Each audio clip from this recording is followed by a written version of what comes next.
स्वागत है आपका इस नए वीडियो में, जिसमें आज हम देखने वाले हैं मुंबई मेट्रो लाइन 5 का लेटेस्ट वर्क प्रोग्रेस।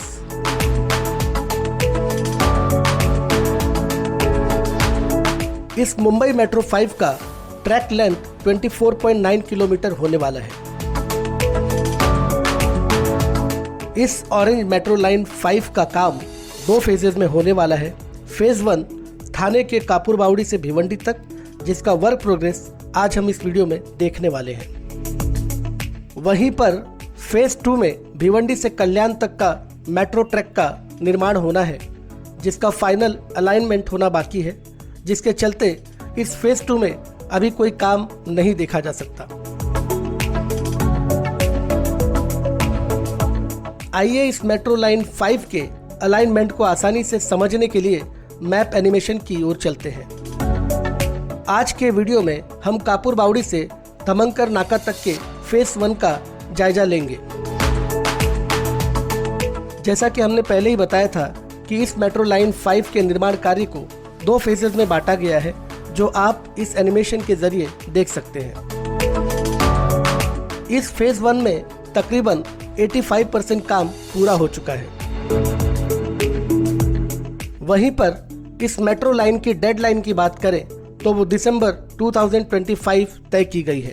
तो चलिए अब वीडियो की तरफ बढ़ते हैं और अनइंटरप्टेड मेट्रो लाइन 5 का वर्क प्रोग्रेस देखते हैं।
अगर हमारे वीडियोस आपको अच्छे लगते हो तो प्लीज़ हमारे चैनल को सब्सक्राइब करें, जिससे हमें मोटिवेशन मिलता रहे और हम ऐसे ही इंफॉर्मेटिव वीडियोस आपके लिए लाते रहें।